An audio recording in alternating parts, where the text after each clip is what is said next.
everyone, we are Britt and Drea from motherhoodalliance.com, and we are excited to welcome you to a 4-episode series with Dr. Matt Buch, a doctor of physical therapy, board-certified orthopedic specialist, and the owner of Total Pursuit Physical Therapy and Performance based out of De Pere, Wisconsin. Dr. Matt works with active people of all kinds, from athletes who love to train hard to parents who simply want to run around with their kids without dealing with constant aches and pains. But what really sets him apart is his belief that pain isn't something you just live with. So if you've ever been told to rest more, stretch more, or chalk it up to getting older, he is really passionate about challenging that mindset. His approach focuses on uncovering the root cause so that you can move better and feel stronger for the long haul.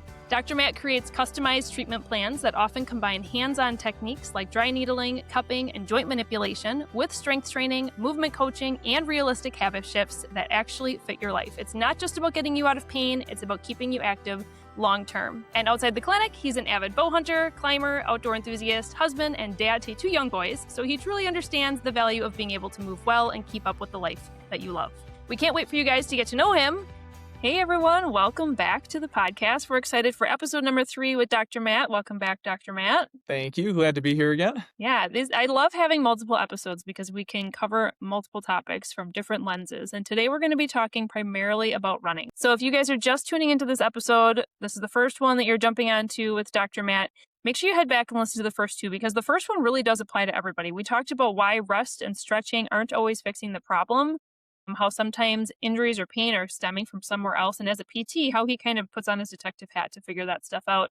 And then in our last episode, we talked a lot about knees and low back and why those are common problem areas and how to kind of overcome that. We also talked about CrossFit, HIIT, high impact, stuff like that. Today, we're going to be talking about running. This is a huge thing, and this is such a great exercise because it gets us outside. Like, we all need to be outside more in today's age. But why is it that so many people do get injured with running? Probably because we live in Wisconsin and we're indoors for like 6 months, and then everyone's like, "Woo, let's go run!" as soon as the first good day hits. I think especially in an area where yes, there are some people that run all year round here. There's some people that love, winter running in the snow. Some people run treadmills. But I think what ends up happening is either people haven't run for a while and they want to pick up where they left off last season, or they were maybe a runner in high school, college. We see a lot of clients here who were high school and collegiate runners. They started a family. They kind of put all of that on the back burner, and then they've jumped back into it. And I think it's important to know that past athletic history does not necessarily equal current athletic readiness. So I think a lot of people... Say it again for the people in the back, because That's right, I think exactly. A lot of people really struggle with the mindset piece around that. They struggle with racing themselves. So Yeah, and your tissues are going to adapt to whatever stimulus you put on them on a regular basis. So if we haven't been running for an extended period of time, over the winter or, since college, all of a sudden you're asking your body to do things that it's not ready for. If you're a runner, you probably know this, but every single stride that you take is putting about 5 times your body weight through that stance leg with every impact. So if this is not something that you have built up and maintained, that's a pretty big stimulus for your body to take on all of a sudden, especially if you go out and do, multiple miles on your first run, because that's where you left off at the end of the season last year. Your body just doesn't work like that. It takes a while to build up that tissue tolerance again. Okay, so let's assume somebody listening to this is somebody who either is going to start running for the very first time, or maybe they've run in the past, they've taken at least, let's just say 6 months off, or maybe they haven't ran in 10 years. What type of exercises should they be doing in their workouts now to prepare their body for that load that you just talked about? Absolutely. So strength training is going to be the number one thing that they're going to want to focus on. So once again, going back to, 5 times your body weight being impacted through your leg every single time that you hit the ground when you're running, you want to make sure that your body can start to tolerate that. So, resistance training with dumbbells, barbells, whatever it is, going through, your squats, your lunges, your heel raises, all of these lower chain exercises that are going to build up your body's strength and tolerance. The next thing that they want to be focused on is more what we would call plyometric movements, or just kind of quick, rapid movements that are going to really build up your tissue's tolerance to that repetitive impact. So starting to do double leg little ankle hops, single leg ankle hops, box jumps, hopping from side to side, forward, backward, just really building up your body's capacity and building up these tissue tolerances. I feel like a lot of times people skip these steps and they just kind of dive right into their run. They walk out their front door and hit the pavement. And unfortunately, a lot of times your body is just not ready for that. Do you feel like it would be beneficial for someone who's just starting out to see a PT prior to starting running, even if they don't have pain or anything going on, just to kind of have their form evaluated and just make sure that their body is ready? Yeah, I would say that you want to see a sports specific or a running specific PT, because not every PT is a runner. So, they may not see a lot of runners, they may not do a lot with running form. So if you can find someone that specializes in that, or if that's a high volume of the clients that they see, at least doing a consult to say, okay, where are things likely to break down? Where am I weak? Where are my movement faults? All of these things that can be revealed through a full evaluation can be really, really enlightening to show, all right, these are the things that I want to be working on to prepare myself to get into running or get back into running and minimize that risk of an injury that's just going to sideline you. For sure. So when somebody decides, so if they feel like they're ready, let's say they come and see you, they get some evaluation, they've been working on strength training, now they're ready to add that high impact in because running is high impact, right? Are there any tools that you recommend that people are using, whether it's something like an app on their phone? I've heard of using like cadence apps to like help keep their feet in a certain type of cadence, but also a ton of people would automatically put in earbuds and start listening to music or a podcast. Is that a pro or con when you're really getting started and you really want to be able to listen to your body? Talk us through kind of technology and how it can be used when out on the road. Yeah, so we'll definitely use cadence apps. I think adjusting somebody's cadence can be really beneficial if they're having, knee pain, if they're dealing with shin splints, whatever it is. I don't normally do that right out the gate, because if somebody's just starting running, if they're just getting into the sport, I really try to not overcomplicate things. And I think especially runners, if you've been a runner for a long time, runners can be very analytical. They can really dive into the minutia of their cadence, of course, their pace, the footwear that they're using, all of this kind of stuff. For someone who's just getting into it and they're like, I just want to do this for health reasons, I want to get back into it a little bit, I think overcomplicating it can just lead to a lot of confusion, and it can almost discourage somebody from just going out and enjoying a run. So I think there's 100% a time and a place for, apps and technology and stuff like that, not for somebody who is just starting out running. What I would recommend is that they use a protocol that's going to help them build up their tolerance through what we would call graded exposure. So, for example, for people that we are helping just get into running, or, they've been out of it for a long time, we'll start doing some intervals where they're running for a certain period of time, walking for a certain period of time. Over the course of, weeks and months, the amount of walking comes down, the amount of running goes up, and that really helps people build up their tolerance to it without going overboard and finding themselves in an injury position that's going to set them back. Okay, you mentioned shin splints, so I want to circle back to that. What is happening with shin splints and how do you overcome them? So shin splints is a issue where some of the tissue in the front of your shin, or the front of your leg, actually starts to become very irritated.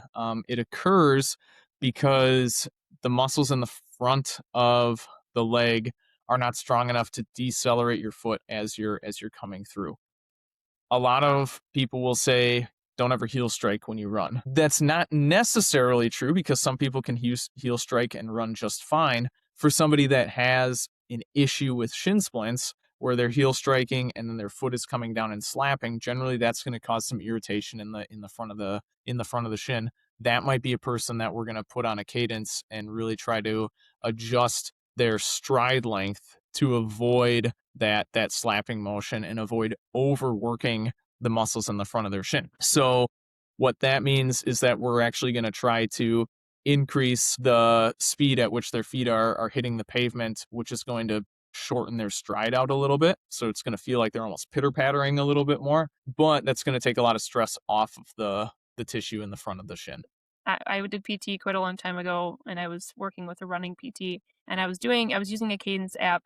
And I will tell you, when I was trying to shorten my stride, because I was a pretty bad heel striker, it messed up my breathing, because you Oh have to yeah, almost like have to learn how to breathe again based off your new pace. So it that's was a learning exhausting. experience. Yeah. So just a heads up. I mean, you make it sound really easy, but also like this is something where if you're getting form evaluated and you're making changes that are going to long term benefit you, there is some short term pain in the process of trying to relearn it all. Your pace and your times are going to change a little bit before your cardio system really starts to adapt to that. It'll come back, but you might be a little frustrated at Yeah, first. for sure. Now, as somebody's getting more into running, oftentimes people want to sign up for a race because that gives them that motivates them, right?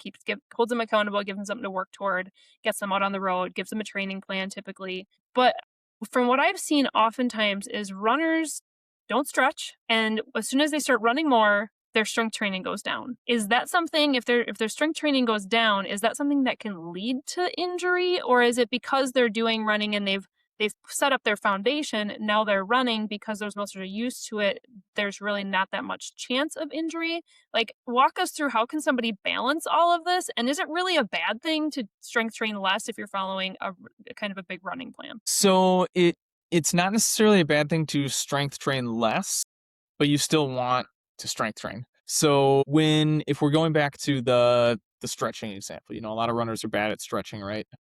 We were talking about this where you get up in the morning, you take your shot of espresso, you run out the front door, you're going, you get back home, and then you head straight to the shower and then go to work. So there's not a lot of recovery time in there. Stretching is great. I love stretching. I think it's great. A lot of times the cause of the tightness that you're feeling, and we touched on this in a previous episode, but I'll just reiterate it here, is that the muscle that feels really tight is just not strong enough or adapted enough to tolerate the stimulus that you're putting on it. So for example, let's go for runners, let's talk about your calf, right? So a lot of people, they feel like they got to keep stretching their calves out because their calves get really tight when they run.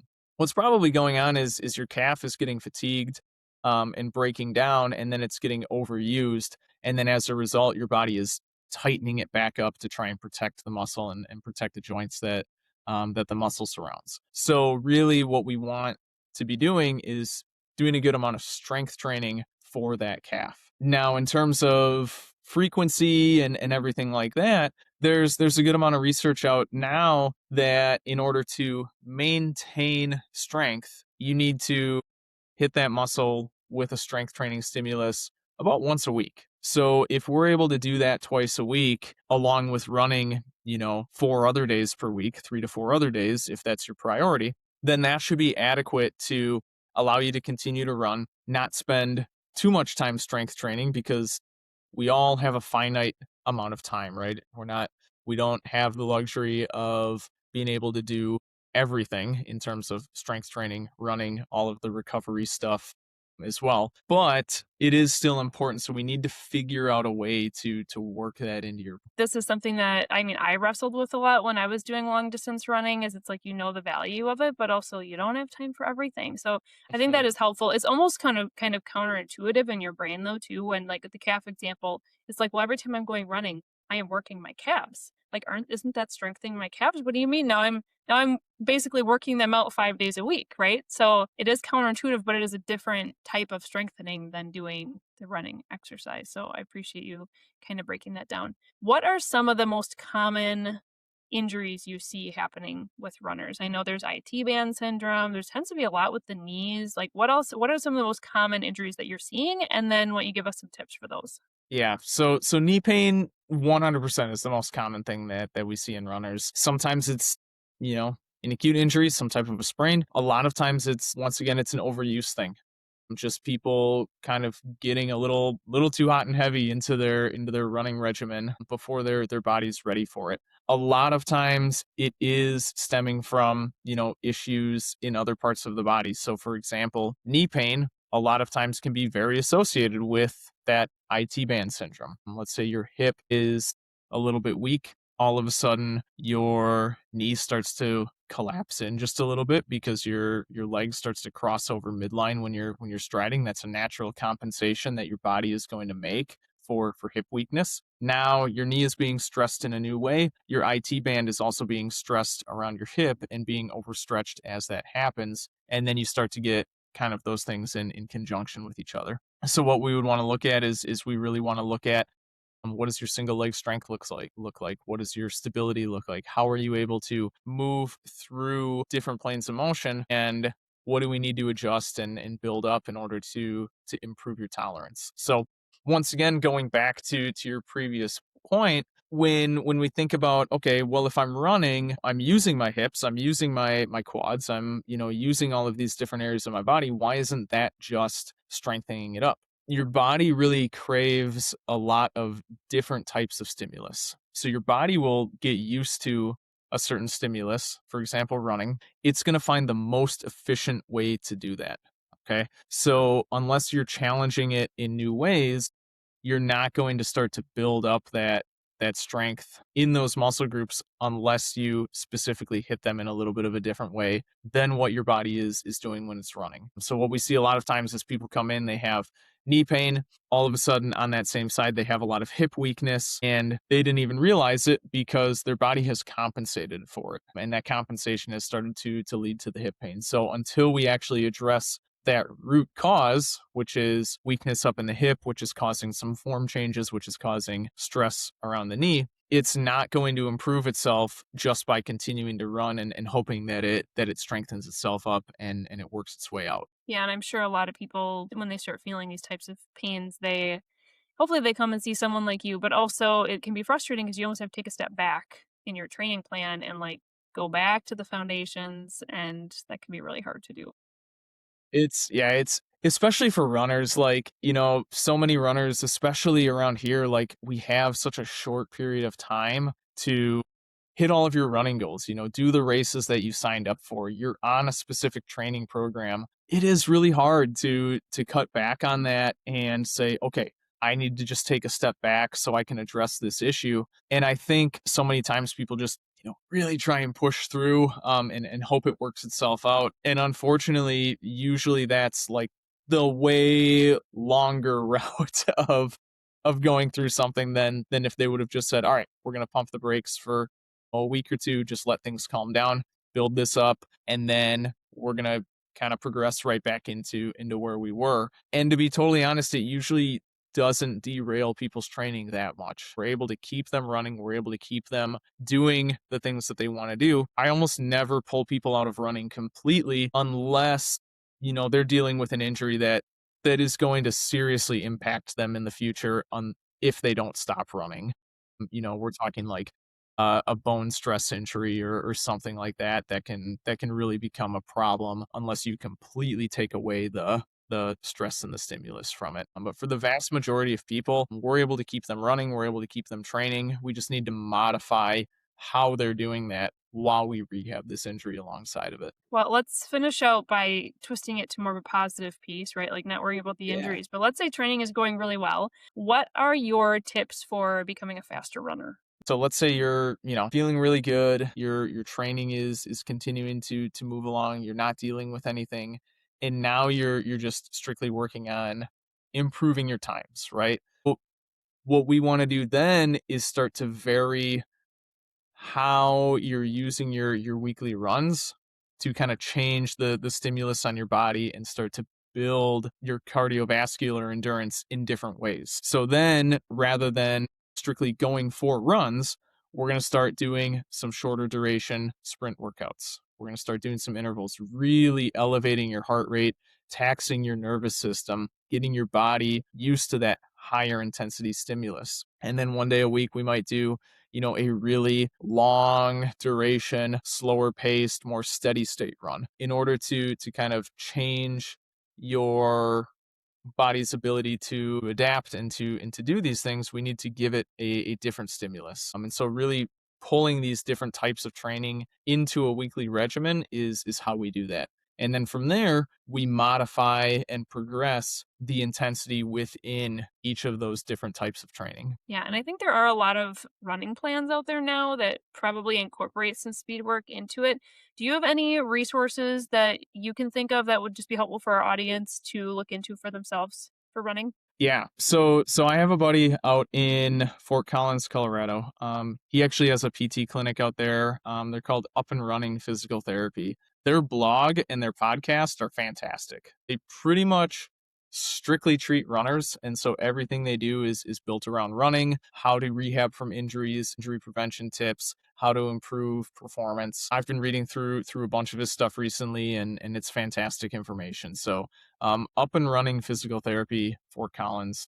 They have a lot of great information. At your clinic, how do you help runners? What are some offerings that you do? We see two different types of people. We see people who are dealing with an injury, and then people who really just want to prevent an injury in the first place. So if we're dealing with somebody who has an injury, we're going to figure out where the root cause of that injury is. It may not even be local to the spot that you're having pain, but we're going to take you through all of these different assessments, figure out what that is, and then figure out how we build up your tissue tolerance alongside with continuing to work you through your running program that you're doing right now. For people who just want to avoid an injury, what we do is we start with a consult. We'll have you come in, and then we're going to take you head to toe through different strength assessments, movement analyses. We're going to see where some of these weak links are in your body that could potentially cause an injury down the road. And we're going to come up with a plan to help you mitigate those injury risks by addressing any of these weak links that we find in the clinic. I love the idea of being proactive. Mhm. Yeah. Yeah. So that's really awesome. Again, can you share your website with us? I can. It is totalpursuitpt.com. Anybody that we would see for a running analysis or injury prevention assessment, we always start with a free phone consult just to make sure that this is going to be a good fit for you. So there's no obligation with the phone consult. We're happy to talk through, exactly what our process looks like, get to know you, understand what your goals are, and really make sure that this is going to be a good fit for you before you actually come in and invest your time in that. All right. Well, you guys listening, we have one more episode with Dr. Matt where we get to pick his brain a little bit more. It's going to be all about dry needling, kind of who it's for, how it works, all these kind of basic questions. We love to have these kind of 101 type episodes so that people can just really feel informed and empowered and maybe not be scared if there's some fears around something like dry needling. So we're excited to come back with that one next. If you enjoyed this episode, would you consider leaving a rating or review or sharing it directly with a friend who could benefit from the information? We know that you're a busy mom or caregiver, and our goal is to make your life easier by bringing tips and tricks directly from experts into your earbuds. By sharing this episode with someone you love, you can play a critical role in helping to make their life easier as well. We appreciate your time, and thank you for being a part of the Motherhood Alliance family.